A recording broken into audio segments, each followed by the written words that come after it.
Assalamualaikum warahmatullahi wabarakatuh. Saya Dian Suparman, NPM 3118009. Kami dari kelompok 2 akan menjelaskan tentang Streptococcus tipe B atau yang lebih dikenal dengan Streptococcus agalactiae. Dimulai dari Saudari Resha. Assalamualaikum warahmatullahi wabarakatuh. Perkenalkan, nama saya Resa Rianti, NPM 3118015. Di sini saya akan menjelaskan tentang karakteristik bakteri Streptococcus agalactiae. Bakteri Streptococcus agalactiae ini merupakan bakteri gram positif yang memiliki koloni berbentuk bulat dan sangat kecil. Diameternya itu 0,5 sampai 1 mikrometer, berwarna putih. Namun, jika pada media Edward, dia akan berwarna biru. Bakteri ini juga mempunyai tepi yang rata, elevasinya cembung dan tidak tembus cahaya. Jika diuji pada uji gula-gula H2S indol, maka hasilnya akan negatif. Sedangkan pada uji VP, urease, motil, dan oksidase positif, maka hasilnya akan positif. Sekian penjelasan tentang karakteristik bakteri Streptococcus agalactiae dari saya. Wassalamualaikum warahmatullahi wabarakatuh. Sekian penjelasan dari saya tentang karakteristik bakteri Streptococcus agalactiae. Wassalamualaikum warahmatullahi wabarakatuh. Nah, setelah itu kita akan dilanjutkan oleh Panisha.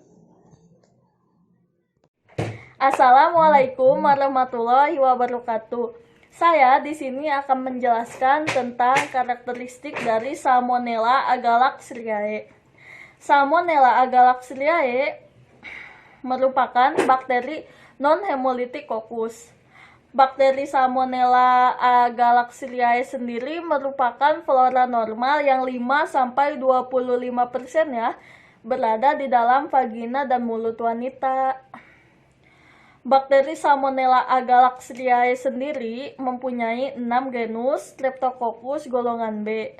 Streptococcus golongan B menghidrolisis natrium hipurat dan memberi respon positif pada tes chem atau Christie-Atkins-Much-Peterson dan juga peka terhadap basit resin. Terima kasih. Setelah itu akan dijelaskan patogenitas oleh Liani. Assalamualaikum warahmatullahi wabarakatuh. Perkenalkan, nama saya Liani Agustina, NPM 3118038. Di sini saya akan menjelaskan tentang bagaimana patogenitas dari Streptococcus agalactiae. Streptococcus agalactiae mempunyai dasar-dasar patogenitas, yaitu mempunyai simpai sebagai komponen virulensi utama. Streptococcus agalactiae dapat bertahan pada tubuh inang dalam temperatur yang tinggi, tergantung dari kemampuan melawan fagositosis. Isolat dari Streptococcus agalactiae memproduksi kapsul polisakarida. Kapsul polisakarida tersusun dari galaktosa dan glukosa yang berkombinasi dengan 2 asetamido dan juga dengan 2 deoksiglukose dan 2 asetil glukosamin yang di ujungnya terdapat sialik yang memberikan muatan negatif. Kapsul polisakarida sangat berpengaruh terhadap faktor virulensi. Kenapa? Karena kapsul polisakarida tersebut yang dapat menghalangi fagositosis dan juga bisa sebagai komplement ketika antibodi tidak ada. Adapun penyakit dan gejala yang disebabkan oleh Streptococcus agalactiae yang terjadi pada manusia yaitu adanya infeksi neonatal dan infeksi pasca-salin.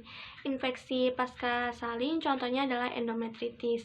Infeksi neonatal yaitu seperti sepsis dan meningitis.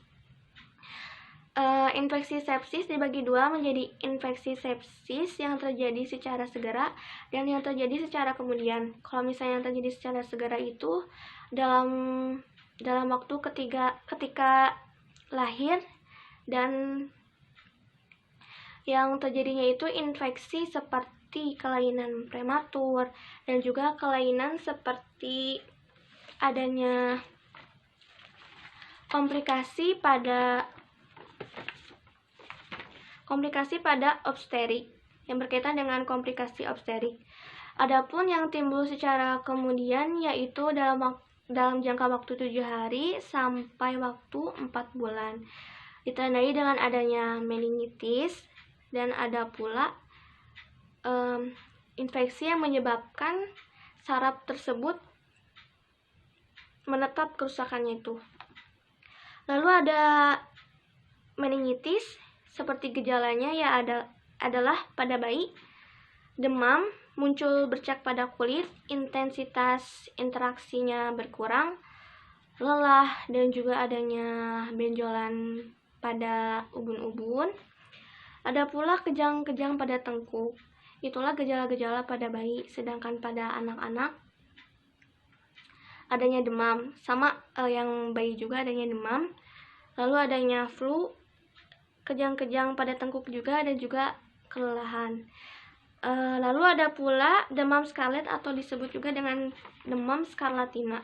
Demam skarlatina tersebut adalah yang dipicu oleh bakteri yang mengeluarkan eksotoksin. Eksotoksin tersebutlah yang dapat menyebabkan menjadi demam. Sedangkan infeksi yang terjadi pada hewan yaitu contohnya pada ikan yang memberikan gejala pada ikan sehingga ikan menjadi hilangnya nafsu makan, matanya keruh, warna kulitnya menjadi gelap, adanya pendarahan di sekitar tubuh ikan, lalu juga adanya pembekakan pada organ-organ pada ikan. Sedangkan pada hewan lain ada pula terhadap sapi, contohnya penyakitnya adalah mastitis. Seperti mastitis subklinis. Mastitis subklinis itu gejalanya pada hewan itu nggak ada ya pada sapi. Tetapi ketika diperiksa di lab itu, terdapat jumlah sel radang yang meningkat dan ditemukannya mikroorganisme patogen dan juga terjadinya perubahan kimia pada susu. Lalu ada juga pada hewan seperti domba, kambing, unta, sama itu juga penyakitnya seperti mastitis dan laminitis. Setelah itu, jaminan mutu akan dijelaskan oleh Saudari Putri. Assalamualaikum warahmatullahi wabarakatuh. Perkenalkan, nama saya Putri Mutiara Consuela, NPM 3118049. Di sini saya akan menjelaskan tentang jaminan mutu laboratorium bakteriologi. Sebelumnya saya jelaskan dulu definisinya apa. Jaminan mutu bakteriologi adalah suatu usaha atau kegiatan yang dilakukan laboratorium untuk mendapatkan hasil mutu yang baik, hasil pemeriksaan yang bermutu gitu. Terus bermutu tuh dalam artinya ada ketepatan, kecepatan, ketelitian, dan kegunaan. Terus jenis-jenis jaminan mutu, yang pertama ada pemantapan internal. Ini berarti bahwa laboratorium itu mempunyai program pengawasan hasil pemeriksaan secara terus-menerus dan tertentu. Program pengawasan internal quality control ini dapat dilakukan terhadap pertama prosedur kerja, terus udah gitu meliputi kayak kebersihan ruangannya, terus kebersihan personilnya, terus pembagian ruangan, misalnya ruangan pemeriksaan dengan ruangan pengambilan hasil atau ruangan plebotomis. Terus yang kedua ada pemeliharaan alat yang baik dan benar serta terus-menerus akan menghasilkan kerja alat yang baik. Jadi kan kalau misalnya kita kayak kan biasanya tuh si alatnya tuh seminggu sekali atau atau sebulan sekali itu suka kayak dikalibrasi lagi, dikontrol lagi, kan dilihat alatnya tuh berfungsi dengan baik atau enggak gitu. Terus ada mutu CET, reagensia, antigen, antisera, dan cakram obat. CET dan reagensia ini kayak CET pewarnaan gitu ya. CET dan reagensia pengawasan dilakukan setiap kali atau setiap hari apabila reagen atau CET dibuat saat pemeriksaan saat melakukan pemeriksaan dengan menyertakan kontrol positif atau negatif. Jadi kayak ngecek lagi si reagennya itu berfungsi dengan baik apa enggak. Jadi si kontrol positif, kontrol negatif kan itu juga nanti akan mempengaruhi ke hasil pemeriksaan. Terus di sini ada pemeliharaan dan penyimpanan kultur bakteri standar. Yang pertama itu ada stok kultur. Jadi kan kalau misalnya stok kultur berarti itu tuh harus baik dan murni. Kalau baik berarti harus cocok dengan sifat-sifat morfologinya. Terus kalau misalnya yang itu bukan morfologi aja sih, bisa dengan kulturnya, terus sifat biokimianya atau serologinya. Terus kalau misalnya murni berarti si kultur itu cuma satu spesies aja nih, nggak boleh ada bakteri lain yang mengkontaminasi. Misalnya kita mau ngambil si Streptococcus agathicae, berarti kita hanya itu si Streptococcus agathicae aja gitu. Terus ada penyimpanan dan pengawetan. Cara terbaik untuk menyimpan kultur bakteri dengan di lipofilis, kering dan dingin, atau disimpan pada suhu minus 70 derajat di deep freezer. Stok kultur dapat disimpan dengan disuspensikan dalam gliserol, disimpan pada suhu kurang dari 20 derajat, dan dapat bertahan hidup 1 tahun atau lebih. Dapat pula disimpan dengan cara ditanam dalam triticase soy agar tabung tegak. Dapat disimpan pada suhu kamar, ada yang dapat bertahan sampai 10 tahun. Terus kultur rutin dapat disimpan dengan kultur goresan pada TSA tabung, pada suhu kamar. Bakteri yang cepat tumbuh dan umurnya pendek boleh dipindah tanamkan setiap 2-3 hari. 2-3 hari sekali. Terus ada pemeliharaan kultur bakteri. Untuk menjaga kelangsungan hidup bakteri yang disimpan, ini dilaksanakan dengan menanamkan bakteri kembali yang disimpan pada media yang baru sejenis. Jadi gini kan, kalau misalnya kita tuh kan misalnya mau memelihara si bakteri ini nih, kan kalau misalnya kita taruh di medium, kalau misalnya kita inkubasi udah lebih dari 72 jam, itu kan dikhawatirkan si nutrisinya pasti habis dan bakterinya akan mati. Jadi untuk mencegah kematian bakteri ini, si bakterinya kita pindahkan dan kita tanamkan kembali di media yang baru. Terus ada untuk menjaga kemurnian bakteri yang disimpan, di samping untuk menghindari pencemaran bakteri lain dari udara, juga untuk menjaga kebersihan, kestabilan sifat-sifat morfologis, kulturil, biosemik, serologis, dan patogenitasnya. Kalau mungkin, pemeliharaan ini mungkin terutama ditujukan untuk bakteri yang akan disimpan lama atau bakteri yang digunakan untuk mengecek obat atau untuk pembanding. Ya, yang tadi ya, jadi kita kan misalnya memelihara bakteri nih dengan tujuan untuk mengecek kayak obat atau untuk pembanding. Jadi kayak harus diperhatikan gitu, kalau misalnya udah 2-3 hari itu dipindah tanamkan gitu, biar si bakterinya nggak mati. Terus yang kedua, tadi kan udah ya yang pemantapan internal, sekarang ke pemantapan eksternal. Artinya laboratorium kita dites mutu hasil pemeriksaannya oleh laboratorium lain. Biasanya pemerintah nasional maupun internasional. Jadi tadi tuh yang kalau internasional tuh kayak misalnya HRD-nya atau kepala lab atau dokter itunya apa sih namanya, patologis klinisnya yang memantau. Kalau yang eksternal ini biasanya dari laboratorium lain, biasanya dari pemerintah sih. Jadi misalnya menteri kesehatan atau itu pokoknya. Tujuan dari program pemantapan mutu ini memberikan jaminan mutu kepada konsumen, dokter, rumah sakit, masyarakat bahwa hasil pemeriksaan bermutu baik. Jadi tuh kayak pengen ngeyakinin gitu. Jadi kayak kan dia tuh bagus gitu apa labnya gitu. Jadi dilakukan itu buat kayak dia tuh sebenarnya bagus loh labnya gitu. Jadi kayak untuk meyakinkan pasien.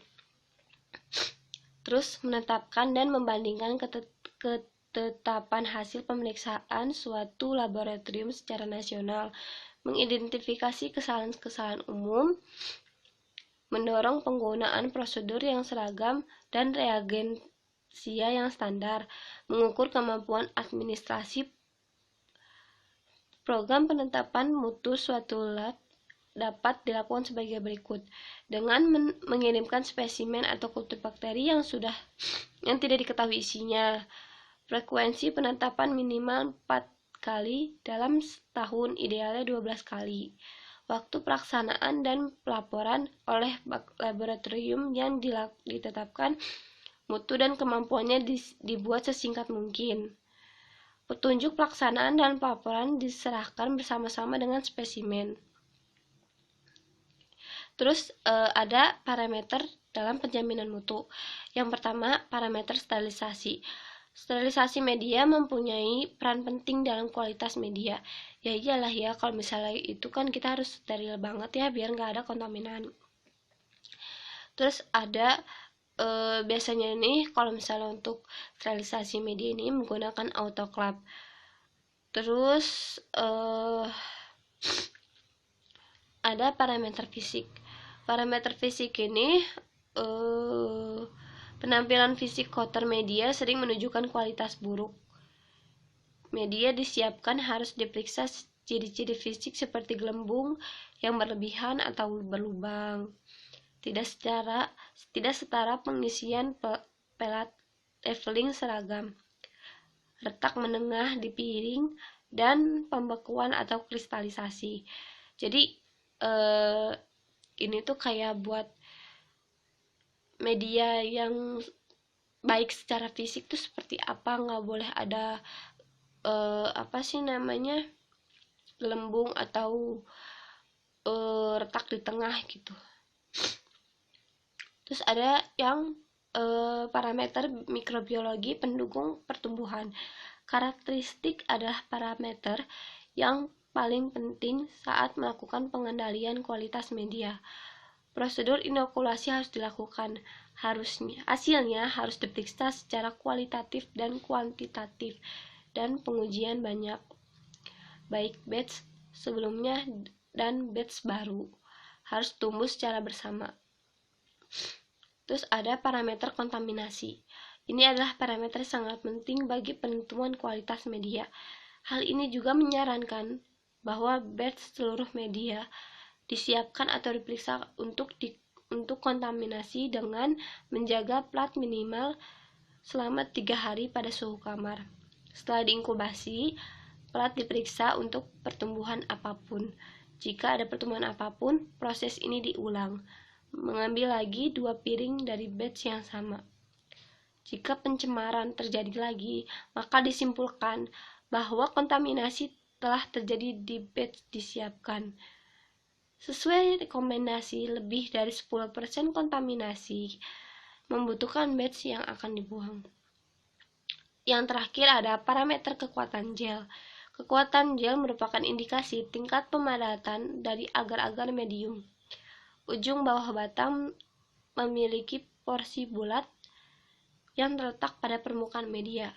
Kualitas kontrol media yang digunakan dalam laboratorium mikrobiologi klinis tetap penting untuk isolasi yang akurat dan dapat diterima patogen dari pasien yang terinfeksi.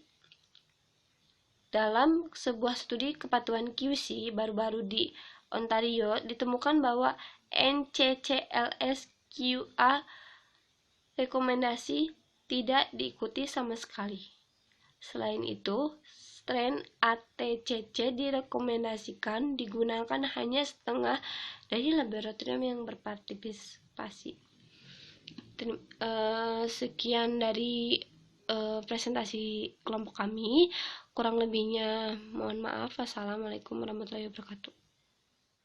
Setelah itu, cara isolasi akan dijelaskan oleh Saudara Siti Rahma. Di sini saya akan menjelaskan tentang isolasi dan identifikasi bakteri Streptococcus agalactiae.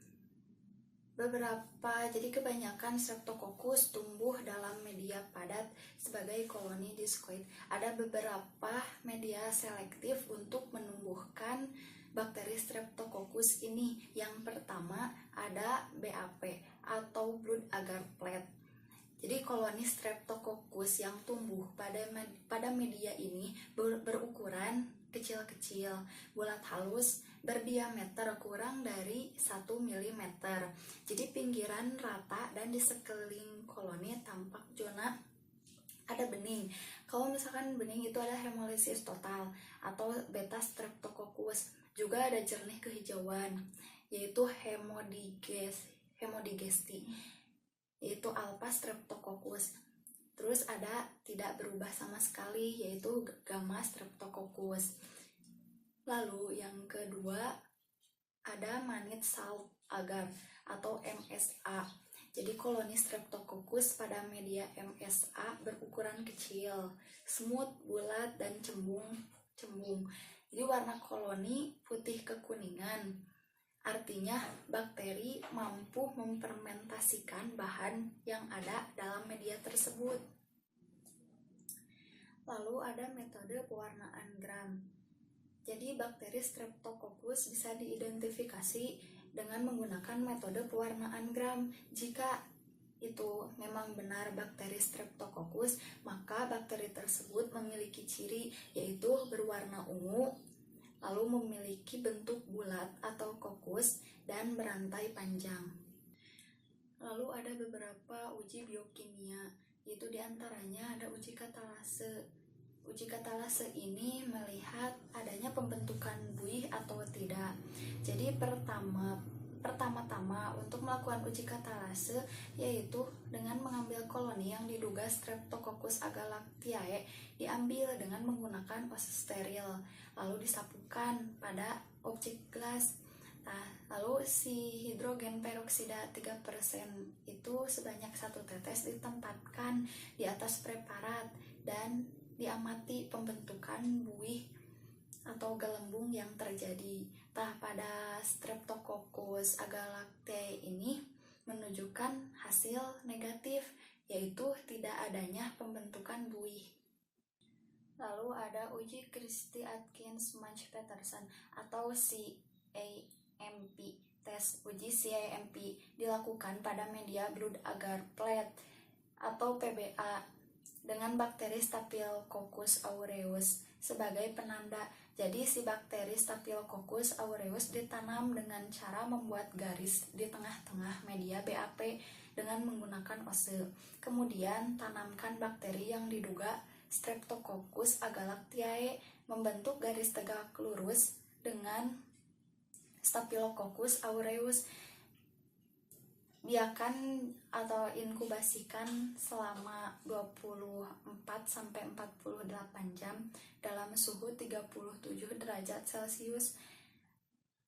Lalu biarkan tersebut amati kembali. Nah, kalau misalkan koloni Streptococcus agalactiae memperlihatkan hasil positif pada CAMP, yaitu dengan membentuk zona berbentuk tanda seperti anak panah. Selanjutnya, terakhir akan dijelaskan oleh Saudari Yayu. Bismillahirrahmanirrahim. Assalamualaikum warahmatullahi wabarakatuh. Saya Yayu Siti Nurrohimah, NPM 3118016, ingin menjelaskan tentang isolasi dan identifikasi bakteri Streptococcus agalactiae. Di sini ada uji gula-gula. Bakteri diinokulasikan dalam 5 ml phenol red broth yang ditambah 1% gula ke dalamnya. Ada glukosa, sukrosa, maltosa. Kultur bakteri tersebut kemudian diinkubasi pada suhu 30 derajat Celcius selama 18-24 jam.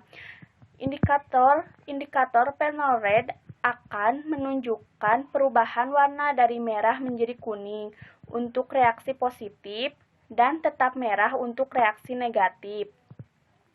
Untuk bakteri Streptococcus agalactiae akan menunjukkan positif terhadap glukosa, sukrosa, maltosa.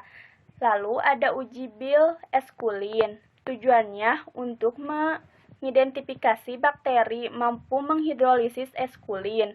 Biarkan bakteri diambil, kemudian ditanam pada media Bill eskulin. Lalu diinkubasi pada suhu 37 derajat Celcius selama 18-24 jam.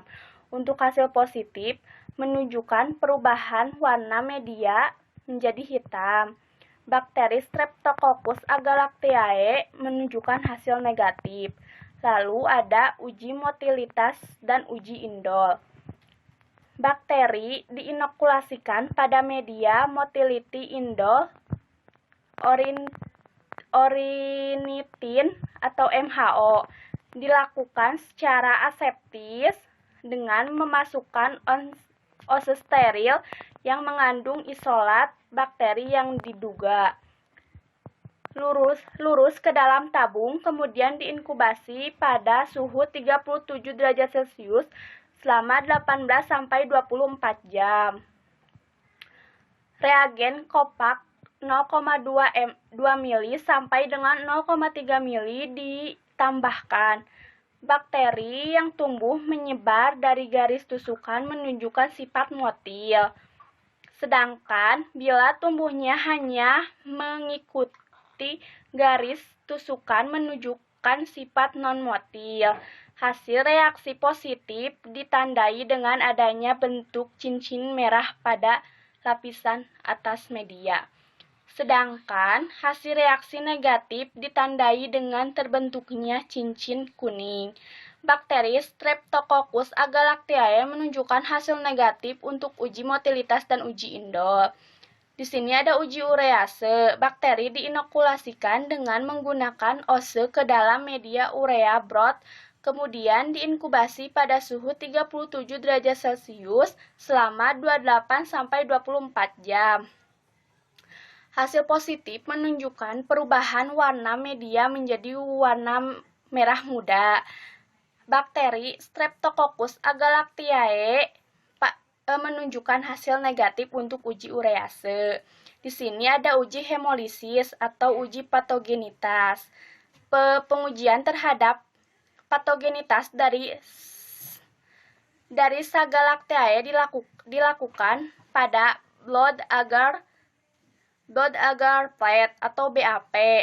Diambil koloni yang diduga Streptococcus agalactiae dari natrium agar atau Na dengan ose, kemudian ditanam pada media blood agar plate atau BAP dengan menggunakan metode gores, lalu diinkubasi pada suhu 37 derajat Celcius selama 18-24 jam. Patogenitas Streptococcus agalactiae ditandai dengan kemampuan melisiskan darah merah dapat dilihat dengan adanya zona bening di sekitar koloni pada media blood agar plate. Sekian dari kelompok kami, dicukupkan sekian dan terima kasih.